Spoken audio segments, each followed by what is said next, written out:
5th anniversary tour. Quarter century since they dropped their debut album. And so they're going to perform it in its entirety every night on the tour and then throw in all the Disturbed greatest hits that you know and love. Here in Cleveland, we got Daughtry and Nothing More in the supporting slot. It's going to happen in the spring. It's Monday, March 31st at the Romo Fijo. You can go to rocketmortgagefieldhouse.com for the details. WMMS presents Disturbed. Want to go? Be caller 10, and you will, with a friend. 216-578-1007 or 800-348-1007. It's just too bad. The Alan Cox Show. Something like this comes along It's and never too late to ruin your day. totally ruins it all. 100.7 WMMS.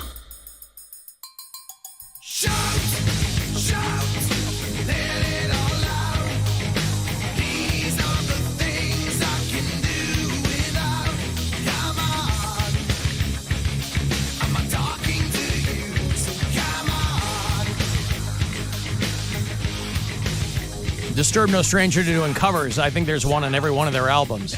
It's a song they like. And they did Tears for Fears, Shout on the Sickness towards the end of the album. They've done, what else have they done? They did, well, Sound of Silence. That's the one that really blew up this last year, was their cover of Sound of Silence. But they did Land of Confusion by Genesis. That's a big one, too.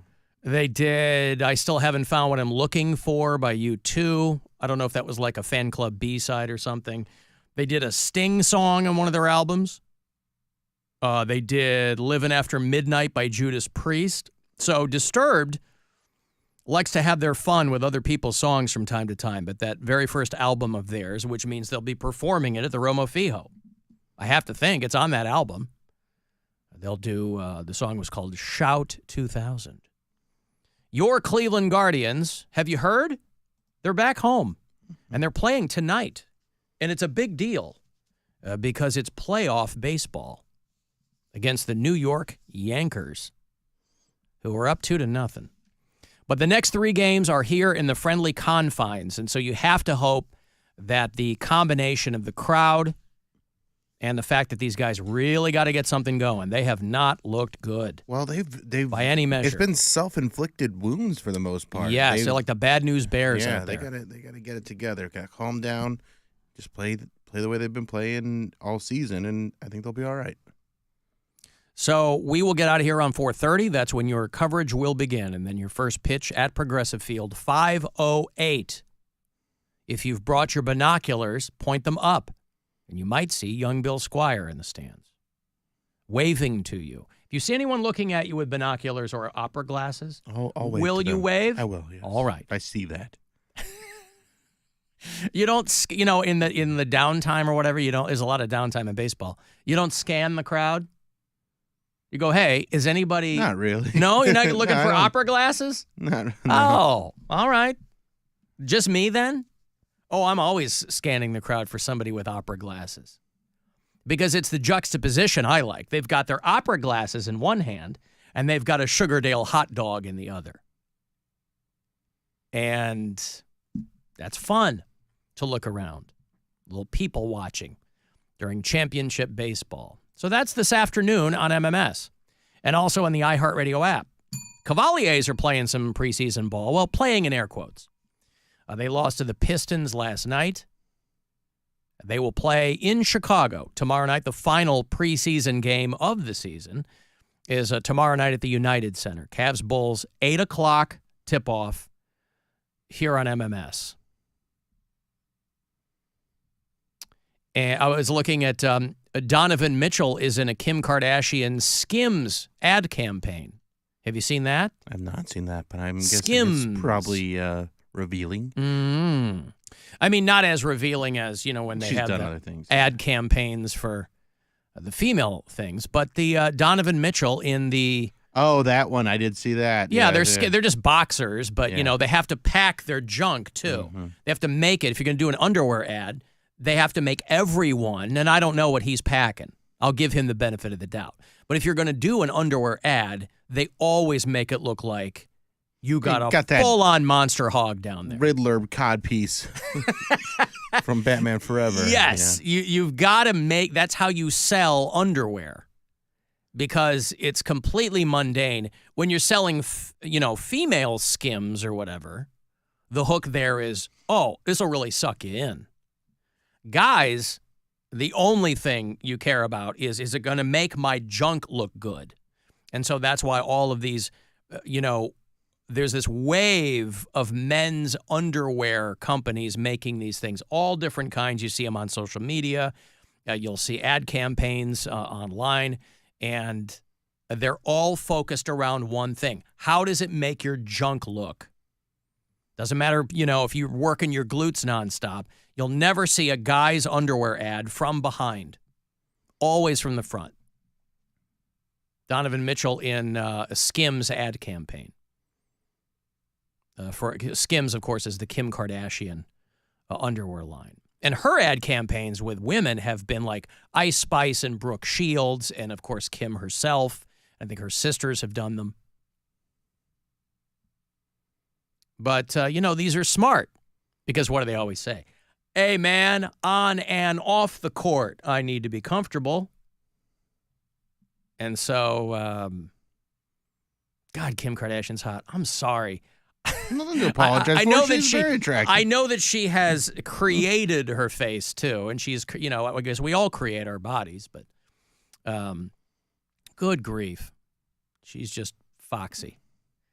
Is it week 7 already for the NFL? It sure is. Do you want to do Whoopsie's picks? Let's do it. Week 7. Week 7. The season's half over, right? Practically. Almost, I mean, almost. Okay.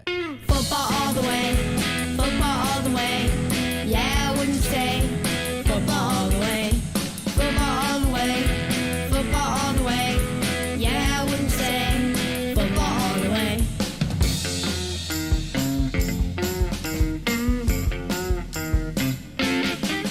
All right, so Bill's dog Whoopsie has been picking the teams for us. He gets out his miniature football helmets, and she does 5 games every week, including the Browns game. Right. And he lays out a treat in front of each one of these tiny footballs. And it's as simple as whichever treat she eats first, that's her pick. Exactly. Okay. And this is week 7. Yeah. 5 more games. She is currently 15-15. That's pretty good. For a dog. That's good for a dog. It's good for anybody. Here we go. It's week 7. She got 1 game right last week, and she is throwing a flag on everybody getting upset about her style of just going to one side. So that's Broncos Saints, and she goes for Denver. Yeah. Okay. Okay. Come on.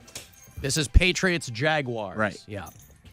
Oh, Jaguars. She goes for Jacksonville. Super Bowl rematch. Okay. Come on.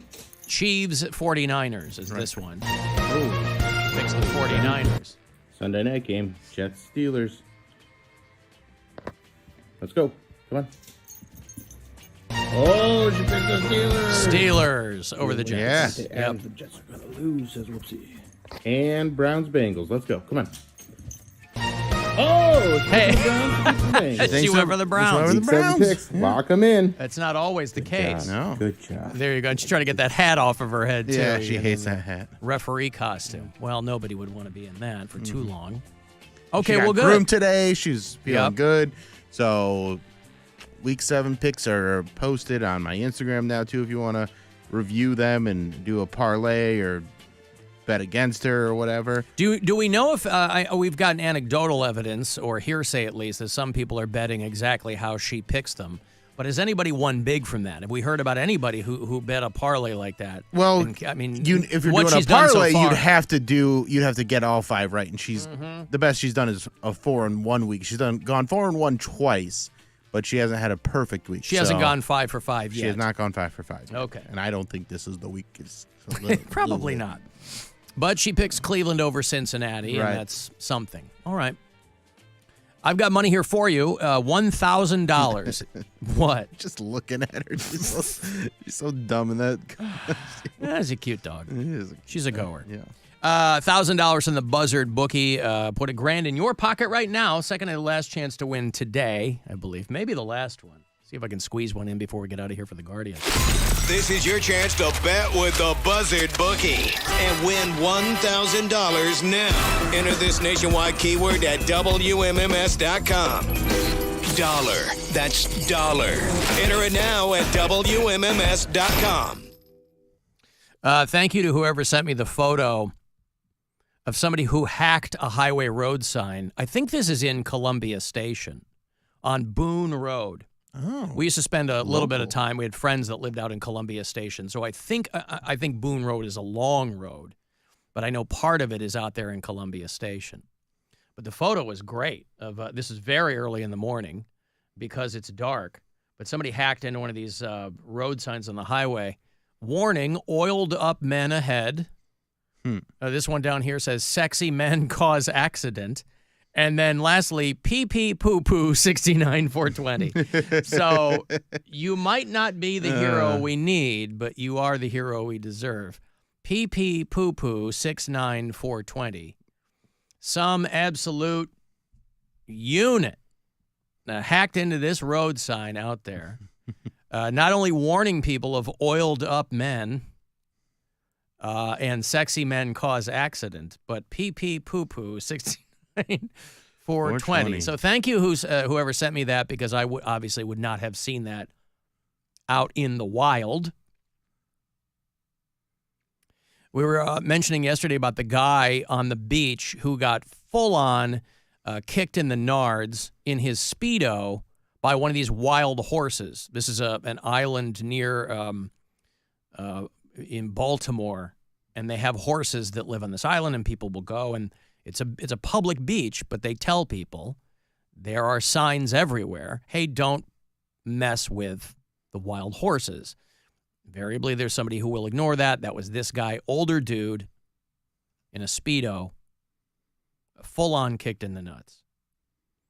And I was reading another horse story about how, where is it now? They have dead horses, and they're not going to blow them up. And I guess there's a chart, too, for people who are... for municipalities that have dead animals and have to blow them up. Let me find this here because I just had it. Oh, the Forest Service, that they won't blow up horses. And I guess there's a chart that is legitimately used to determine how they can obliterate horse carcasses with explosives. This is a chart used by the U.S. Forestry Service. And they said that, now, first of all, I had no idea that blowing up dead horses is a thing. I think we've probably all seen that video of that town that wanted to blow up that beached whale, and it just rained blubber onto everyone's car in the parking lot. And I think that might have been in Portland or something 40 years ago. But the Forest Service blows up horse carcasses, but they're not currently doing it because of the fire danger. They said that when a horse dies in the back country, we're talking about mountainous area, that a lot of times they say the best option they have is to blow it to smithereens so it doesn't attract grizzly bears. And my thought is, well, wouldn't you attract more bears by dispersing horse parts throughout a wider area? But again, they might just, I don't know, if it's that misty. I don't know if it's if it becomes a pink mist. I'll assume that the Forestry Service knows what they're doing. I didn't even know this was a thing until yesterday. But they say and it might just cause them to cover a larger territory rather than congregate in one spot and just go and eat that carcass. U.S. Forestry Service has a how-to guide called Obliterating Animal Carcasses with Explosives. If you're watching the live stream, I will show it here to you. Sounds like a Fall Out Boy song. Yeah, it really does. There's figure 1, partial obliteration. That's when they just strap a little bit of dynamite to the body and the legs. And then, of course, complete obliteration is when they cover the entire animal there with dynamite and proceed to blow it up. But they're not doing that because it's so hot and dry. This is specifically in a part of Wyoming. And horses will slip. And they'll fall to their deaths. You know, and a horse is not an animal that you can put in a cast. So even like when a horse breaks its leg, they got to go full-on Anton Chigurh on it. And they're worried now, though, that these blasts would ignite wildfires, and so they can't do it out there. We have a handful of bureau chiefs who listen to the show. They're in Wyoming, and they are probably fully hip to this. But I'd never heard of it. And so they're like, what compounds this is a time of year where grizzlies are in full-on eating everything they can because they're getting ready to hibernate. So the bears, they're like, we can't just leave horse carcasses around. But I would love to see one of these explode. I would love to see, there's got to be video online of this, of the Forestry Service obliterating a horse carcass. Because it would be super gory, right? But they've got their handbook. They have to put 3 pounds of explosives under the main parts of the carcass. They got to do it under the hindquarters, the midsection. This is all laid out. And then they have to put 1 pound of explosives under each leg. And then they traditionally will blow it up. I feel like this was just somebody that had a lot of dynamite, and they're like, no, this is how we get rid of horses. Yeah. So like, this is how we, like, there's no need to do it this way. But that's how they do it. That's how they do it. And if you're in the middle of Wyoming, it's not like you're, Right. that's a sparsely populated state to begin with. So it's not like you have to worry about people being around you. Gotta keep the people safe from them bears, you know? Yeah. Can you think about a better way to keep people safe from bears than to blow up horses? I can't. No. Nope. Beware of exploding horses. We've all been camping and seen that sign. So people in the U.S. Forestry Service say that it is not for the faint of heart. There's a lot of bone chips that go into the air, and I honestly wouldn't mind this if this is how my body was dealt with. Have an explosive strapped to it. Yeah. I wouldn't mind that either. Right. I mean, I've said for and like team it up with somebody for a gender reveal. Pack me full of pink dust. I would like to think, the technology with respect to euthanasia is advancing to the point where there's going to be less and less and less of a stigma about it. There are more companies that let people kind of take control of, if you're going to be cremated, what they're going to do with it or whatever. So by the time, fingers crossed, down the road, that we would die under normal conditions, maybe enough time will have gone by where this is an option to us. Because my plan has always been to be cremated and to have the bulk of my cremains packed into a Roman candle and then shot off a barge over Lake Michigan. That's always been my thought. But we're going to have so many more cool options. For people who want to be buried, that's all there is. You get put in the box gets put in the ground. And for most people, that's a religious thing. I grew up Catholic, so there's nobody in my family that gets cremated. My siblings and I think, uniformly want to be cremated. I have no use for getting my body planted in the ground in a box to where it can, whatever. But that's what my mom and dad, want to do. My dad's buried. My grandparents are buried, all in the same cemetery. But I think people like us, we like a little bit of showbiz. We've devoted our lives to this godforsaken industry of trying to keep people entertained, sometimes with diminishing results. Why not go out in one last literal blaze of glory? Yeah, I'm also on record as being wanting to be turned into a tree. I like that. Yeah. I like the tree. That's a nice one, too. Yeah.